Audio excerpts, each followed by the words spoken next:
এরকম হয়েছে না যে দেয়ালে পিঠ থেকে গেছে, চোখে মুখে অন্ধকার, কই যাব, কি করব, বাঁচানোর কেউ না, এরকম হয়েছে কখনো আপনাদের? যদি হয় তাইলে এটার সলিউশন বলবো, না হইলে তো এগুলো বলে লাভ নাই। হয় হয় হয় বিশ্বনবী এরকম কঠিন বিপদে পড়েছেন জীবনের কিছু কিছু মুহূর্তে। ওই মুহূর্তে বিশ্বনবী স্পেশাল দুইটা দোয়া পড়তেন। এই দোয়াগুলো আপনাদেরকে জানিয়ে দেয়। বিশ্বনবী বলেন, কঠিনতম বিপদে যখন পড়বা, দেয়ালে পিঠ থেকে যায়, চোখে মুখে অন্ধকার, বাঁচার কোনো উপায় নাই, তখন পড়বা লা ইলাহা ইল্লা আনতা সুবহানাকা ইন্নী কুনতু মিনাজ জালিমিন। আল্লাহ, তুমি ছাড়া কোনো ইলাহ নাই, তুমি পবিত্র, নিশ্চয় আমি জালিমদের অন্তর্ভুক্ত। সুবহানাল্লাহ বলেন। এই দোয়া সাইয়েদনা ইউনূস আলাইহিস সালাম পড়েছিলেন যখন মাছের পেটে ছিলেন। কিসের পেটে? এবং অনেক মুফাসসিরিন ইকরাম বলেছেন, অনেক আহলুল ইলমরা বলেছেন, এটা হচ্ছে ইসমে আজম। ইসমে আজম এমন দোয়া যেটা দিয়ে দোয়া করলে আল্লাহ দোয়া কবুল করে। কিন্তু এটা কোনটা, এটা নিয়ে ইখতিলাফ আছে। কোন কোন আহলুল ইলম বলেন এই লা ইলাহা ইল্লা আনতা সুবহানাকা ইন্নী কুনতু মিনাজ জালিমিন, এটা হচ্ছে ইসমে আজম। সাইয়েদনা ইউনূস আলাইহিস সালাম পড়েছেন, আপনারা পড়েননি? লা ইলাহা ইল্লা আনতা সুবহানাকা ইন্নী কুনতু মিনাজ জালিমিন। বিশ্বনবী বললেন, দেয়ালে পিঠ থেকে গেলে, চোখে মুখে অন্ধকার, বাঁচার কোনো উপায় নাই, তখন এই দোয়াটা পড়তে হবে। এই দোয়া পড়ে আল্লাহর কাছে ফরিয়াদ করলে বিপদ মুক্ত করবেন কে? একদল আছে হাই হুতাশ করে, হায় আল্লাহ রে, মোর কি হইল রে, মুই কি হরমু রে, মুই কমবে যামু রে, আছে না নাই? এরকম বিলাপ করতে নিষেধ করেছেন বিশ্বনবী। কি করব, কই যাব, কি হবে, হায় হায়, এরকম হাহুতাশ আছে না নাই? এবার আমরা দেখি বিষ্ণু সাল্লাল্লাহু আলাইহি ওয়াসাল্লামের জীবনে বিপদ আপদ ছিল কিনা, উনি বিপদ আসলে কিভাবে ডিল করতেন, বিপদ আসলে কোন দোয়া পড়তে হয়, কিভাবে ফরিয়াদের হাত উত্তোলন করতে হয়, কিভাবে রবের দরবারে নতজানু হয়ে ফরিয়াদ করতে হয়, এটা জানার দরকার আছে না নাই? আসুন আমরা বিশ্বনবীর জীবনী থেকে দেখি বিপদ আসলে উনি কি করতেন। বিপদ আসলেই প্রথমে বিশ্বনবী সাল্লাল্লাহু আলাইহি ওয়াসাল্লাম একটা দোয়া পড়তেন। কি পড়তেন? তিনি পড়তেন, ইন্না লিল্লাহি ওয়া ইন্না ইলাইহি রাজিউন। নিশ্চয় আমরা আল্লাহর জন্য, নিশ্চয় আমরা কার দিকে ফিরবো ভাই? আবার কার দিকে ফিরবো? আওয়াজ করে বলুন তো, আমরা এসেছি কার কাছ থেকে, আবারও ফিরে যাব কার কাছে? এজন্য বিশ্বনবী পড়ছেন, ইন্না লিল্লাহি ওয়া ইন্না ইলাইহি রাজিউন। নিশ্চয় আল্লাহর জন্য, ওই আল্লাহর দিকেই আমরা ফিরে যাব। তারপরে বিশ্বনবী পড়তেন, আল্লাহুম্মা আজুরনি ফি মুসিবাতি ওয়াখলুফ লি খায়রাম মিনহা। একসাথে প্রথমে পড়তেন ইন্না লিল্লাহি ওয়া ইন্না ইলাইহি রাজিউন, তারপর পড়তেন আল্লাহুম্মা আজুরনি ফি মুসিবাতি ওয়াখলুফ লি খায়রাম মিনহা। মানে আল্লাহ, এই যে আমি বিপদে ধৈর্য ধারণ করলাম, এটার সব তুমি আমারে দাও, আর যেটা হারালাম এর চেয়ে ভালো কিছু দিয়ে মেকআপ করে দিও, ভালো কিছু দিয়ে বদল করে দিও। সুবহানাল্লাহ পড়েন। সাইয়েদনা আদম আলাইহিস সালাম ভুল করে যখন নিষিদ্ধ গাছের ফুল খেয়ে ফেললেন, ফল খেয়ে ফেললেন, আল্লাহ বললেন, আদম, ক্ষমা পেতে চাইলে তুমি আর হাওয়া মিলে স্বীকৃতি দাও, পাপের স্বীকৃতি আর পড়ো, রব্বানা যালামনা আনফুসানা ওয়া ইল্লাম তাগফির লানা ওয়া তারহামনা লানাকুনান্না মিনাল খাসিরিন। ও আল্লাহ, আমি আদম আর হাওয়া, যালামনা আনফুসানা, আমরা আমাদের নফসের উপর বড় জুলুম করেছি। আল্লাহ, ওয়া ইল্লাম তাগফির লানা ওয়া তারহামনা, আপনি যদি ক্ষমা না করেন, আপনি যদি দয়া পরবশ না হন, আপনি যদি রহম না করেন, আমরা তো ক্ষতিগ্রস্তদের মধ্যে শামিল হয়ে যাব। এই দোয়া করার সাথে সাথে সাইয়েদনা আদম আর হাওয়া আলাইহিস সালামকে ক্ষমা করে দিলেন কে? তাহলে এই দোয়ার 3 নম্বর অংশ তাকরীর, এটা আল্লাহ বড় পছন্দ করে। আমার কলিজার টুকরা ভাইয়েরা, গুনাহ করে শিকার যেতে হবে, এটা আল্লাহ ভালোবাসেন। সাইয়েদনা আবু বকর রাদিয়াল্লাহু তাআলা আনহু বিষ্ণু ইসলামকে বললেন, ইয়া রাসূলুল্লাহ, আল্লিমনি দুআআন আদউ বিহি ফি সলাতি। নবী হে, আপনি আমার এমন একটা স্পেশাল দোয়া শিখায়া দেন যে দোয়াটা আমি নামাজে পড়ব। নবী বললেন, তাহলে তুমি পড়ো, আল্লাহুম্মা ইন্নী যালামতু নাফসি যুলমান কাসীরান ওয়া লা ইয়াগফিরুয যুনুবা ইল্লা আনতা ফাগফিরলি মাগফিরাতাম মিন ইনদিকা ওয়ারহামনি ইন্নাকা আনতাল গফুরুর রহিম। সুবহানাল্লাহ। সালাম ফিরানোর আগে পড়েন, কথা কয় না, পড়েন পড়েন। ও আবু বকর, নামাজে যদি দোয়া করতে মনে চায় এই দোয়াটা পড়বা, আল্লাহুম্মা ইন্নী যালামতু নাফসি, আল্লাহ জুলুম করেছি আমার নফসের উপর, যুলমান কাসীরা, অনেক জুলুম, ওয়া লা ইয়াগফিরুয যুনুবা ইল্লা আনতা, আপনি ছাড়াই জুনুব, এই পাপ ক্ষমা করার দ্বিতীয় কোনো রব নাই। আছে? আল্লাহ ছাড়া আমাদের গুনাহ আর কে কে ক্ষমা করতে পারে বলেন তো? কে পারে? কে? এজন্য আল্লাহরে বলবেন, আল্লাহ, আমি ছাড়া তোমার গোলামের অভাব নাই, ও আমার রব, আমি ছাড়া এই জমিনের বুকে তোমার গোলামের অভাব নাই, কিন্তু তুমি ছাড়া তো আমার দ্বিতীয় কোনো রব নাই। পারবেন বলতে? পারবেন? পাপ করি নাই এমন কেউ আছি? হ্যাঁ আছি। কেউ না জানলেও জানে কে আমার পাপের ঘটনা? পৃথিবী না জানুক আমি তো জানি, আমি কি পাপ করেছি হায়। ও আমার কলিজার টুকরা ভাইয়েরা, মাথাটাকে নিচু করে জীবনের সব গুনার ফিরিস্তিগুলো একটা একটা করে স্বীকার করে আল্লাহর বলেন, আল্লাহ আমি পাপী, আল্লাহ আমার চেয়ে বড় পাপী এই দুনিয়াতে কেউ নাই, আকাশের নিচে জমিনের উপরে আমার চেয়ে বড় পাপী কেউ নাই। একটা একটা করে আল্লাহ স্বীকার করি আমি পাপী, সব পাপের স্বীকৃতি দিলাম। পৃথিবী না জানুক আমি তো জানি, আমি কি পাপ করেছি হায়। আমার পাপের করলে বিচার, বাঁচার আমার নাই উপায়। দয়াময় তুমি মাফ করো আমায়, মাফ করো আমায়।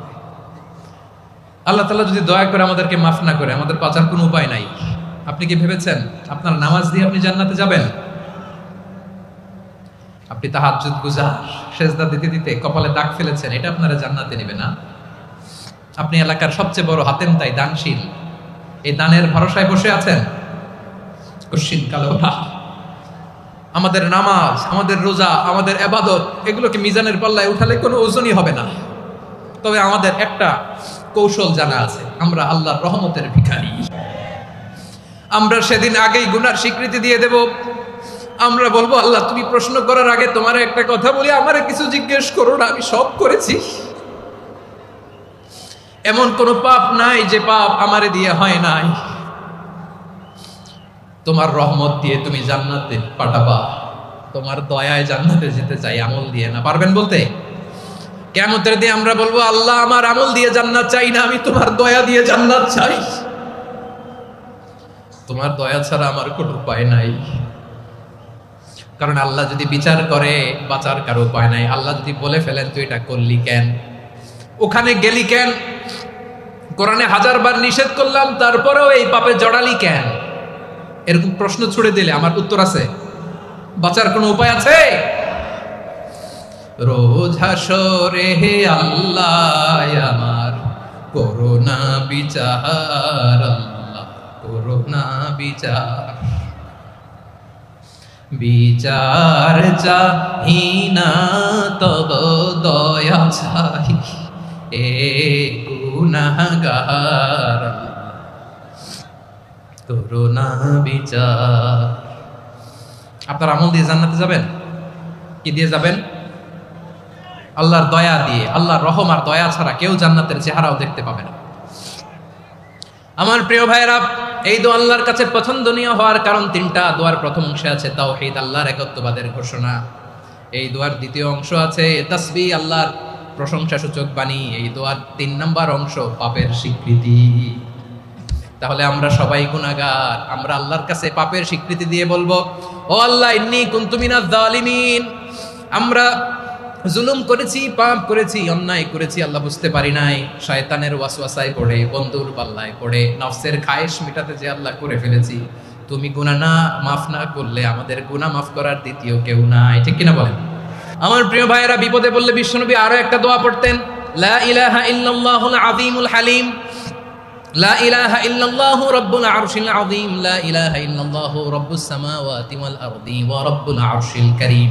এই যে বললাম, রেকর্ড হয়ে গেছে। এখন তো আর ইনস্ট্যান্ট মুখস্থ না হলো, পরে মুখস্থ করে নেবেন। আল্লাহ ছাড়া কোনো উপাস্য নাই, তিনি সুমহান, মহাসহিষ্ণু। আল্লাহ ছাড়া কোনো উপাস্য নাই, তিনি সুমহান, আরশের অধিপতি। আল্লাহ ছাড়া কোনো উপাস্য নাই, তিনি আকাশের মালিক, জমিনের মালিক, তিনি সুবিশাল, আরশের অধিপতি। সুবহানাল্লাহ পড়েন এই দোয়াটা। কেউ যদি পড়ে যদি এর ওসিলা করে দোয়া করে, তাকে বিপদ থেকে মুক্তি দেয় কে? মনে থাকবে আপনাদের? তাহলে বিপদের প্রথম ধাক্কা কি যেন পড়তে হয়? ইন্না লিল্লাহ। তারপরে কি বলে আল্লাহর কাছে নিজেকে সঁপে দিতে হয়? দেয়ালে পিঠ থেকে গেলে লা ইলাহা ইল্লা আনতা সুবহানাকা ইন্নী কুনতু মিনাজ জালিমিন। 2 নম্বর হচ্ছে লা ইলাহা ইল্লাল্লাহুল আযীমুল হালিম, লা ইলাহা ইল্লাল্লাহু রাব্বুল আরশিল আযীম, লা ইলাহা ইল্লাল্লাহু রাব্বুস সামাওয়াতি ওয়াল আরদি ওয়া রাব্বুল আরশিল কারীম। মনে থাকবে? ইনশাআল্লাহ বলেন সবাই, আওয়াজ করে সবাই ইনশাআল্লাহ। অনেক সময় এমন হয় হঠাৎ বিপদের সম্মুখীন হই, আমরা রেডি হয়ে বের হইছি অফিসে, হঠাৎ অ্যাক্সিডেন্টে পড়ে যাই, হঠাৎ পেটের ব্যথায় অজ্ঞান, এরকম হয় না? আপনাদের হয় না? বিষ্ণু ইসলাম বলেন আকস্মিক দুর্ঘটনার বিপদ থেকে যদি কেউ বাঁচতে চায় সকাল সন্ধ্যা যেন প্রত্যেকে এই দোয়াটা পড়ে। সকালে যদি 3 বার পড়ে সন্ধ্যা পর্যন্ত হঠাৎ বিপদ থেকে সে রক্ষা পাবে। To be protected from sudden calamity, sudden disaster, sudden calamity, হঠাৎ বিপদ, হঠাৎ ভয়ঙ্কর কোনো আকস্মিক বিপদ থেকে আল্লাহ বাঁচায় দিবে। সকালে পড়লে সন্ধ্যা পর্যন্ত প্রোটেক্টেড, সন্ধ্যাবেলায় যদি 3 বার পড়ে সকাল পর্যন্ত প্রোটেক্টেড। সুবহানাল্লাহ পড়ে।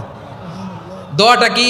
দোয়াটা হচ্ছে বিসমিল্লাহিল্লাযী লা ইয়াদুররু মা ইসমিহি শাইউন ফিল আরদি ওয়ালা ফিস সামাই ওয়া হুয়াস সামিউল আলীম। ছোট না? অনেক ছোট, মুখস্থ করবেন।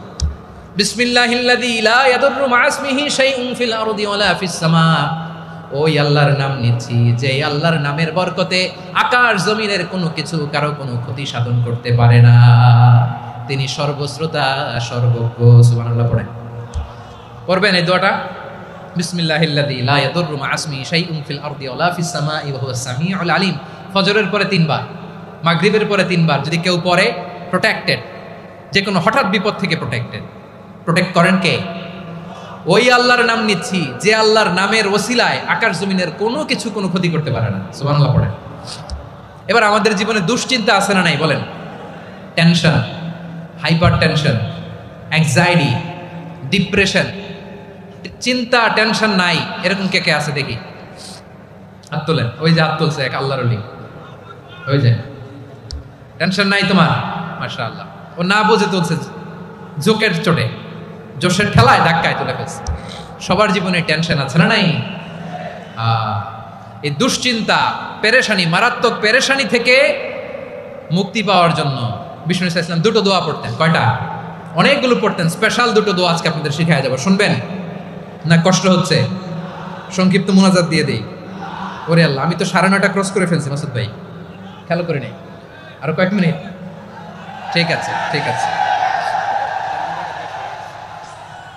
পেরেশানিতে পড়লে, টেনশনে পড়লে এই দোয়াটা, প্রিয় ভাইরা, বিষ্ণু ইসলাম যখন খুব বিপদে পড়তেন, দুশ্চিন্তা ওনাকে ঘিরে ধরতো, উনি পড়তেন ইয়া হাইয়ু ইয়া কাইয়ুম বিরহমাতিকা আস্তাগীথ, ইয়া হাইয়ু ইয়া কাইয়ুম বিরহমাতিকা আস্তাগীথ, ইয়া হাইয়ু ইয়া কাইয়ুম, হে শাশ্বত অবিনশ্বর, হে চিরঞ্জীব, বিরহমাতিকা আস্তাগীথ, তোমার রহমতের উসিলায় তোমার কাছে ফরিয়াদ করি। এটা পড়তেন। আবার আরেক বর্ণনায় এসেছে ইয়া হাইয়ু ইয়া কাইয়ুম বিরহমাতিকা আস্তাগীথ আসলিহ লি শা'নি কুল্লাহু ওয়ালা তাকিলনি ইলা নাফসি তারফাতা আইন। আসলিহ লি শা'নি কুল্লাহ, আল্লাহ আমার সবকিছু আপনি সেটেল করে দেন, আমাদের সব ঝামেলা সেটেল করে দিতে পারে কে? 2 নম্বরে বিশ্বনবী মারাত্মক বিপদে পড়লে আরেকটা দোয়া পড়তেন, আল্লাহুম্মা ইন্নী আবদুক। আগে দোয়াটা পড়ি, শুনেন। আল্লাহুম্মা ইন্নী আবদুক ওয়া ইবনু আবদিক ওয়া ইবনু আমাতিক নাসিয়াতি বিয়াদিক মাদিন ফিয়া হুকমুক আদলুন ফিয়া কাদাউক আসআলুকা বিকুল্লি ইসমিন হুয়া লাক সাম্মাইতা বিহি নাফসাক আও আনজালতাহু ফি কিতাবিক আও আল্লামতাহু আহাদাম মিন খালকিক আও ইস্তা'সারতা বিহি ফি ইলমিল গায়বি ইনদাক আন তাজআলাল কুরআনা রাবিআ কলবি ওয়া নূরা সাদরি ওয়া জালাআ হুজনি ওয়া যাহাবা হাম্মি। সুবহানাল্লাহ পড়েন। বিষ্ণু বলতেন আল্লাহুম্মা ইন্নী আবদুক, ও আল্লাহ আমি আপনার গোলাম, ওয়াবনু আবদিক, গোলামের ঘরের গোলাম, ওয়াবনু আমাতিক, বাদির ঘরের গোলাম। মানে আল্লাহ আমি আপনার গোলাম, আমার বাবা আব্দুল্লাহ ছিল আপনার গোলাম, আমার মা আমিনা ছিল আপনার বাদী। মানে আমরা গোলাম বংশের, সব গোলাম। নিজেরে এর চেয়ে আর ছোট করে আল্লাহর কাছে উপস্থাপন করা যায় আমার ভাইয়েরা? কথা কি বুঝতেছেন?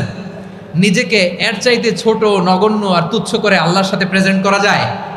বিশ্বনবী বললেন ও আল্লাহ আমি আপনার গোলাম, গোলামের ঘরের গোলাম, দাসীর ঘরের গোলাম, নাসিয়াতি বিয়াদিক, আমার মাথার চুলের ছুটি আপনার হাতের মুঠোয়, আপনি ডানে টান দিলে আমি ডানে যেতে বাধ্য, আপনি বাঁয়ে টান দিলে বাঁয়ে যেতে বাধ্য।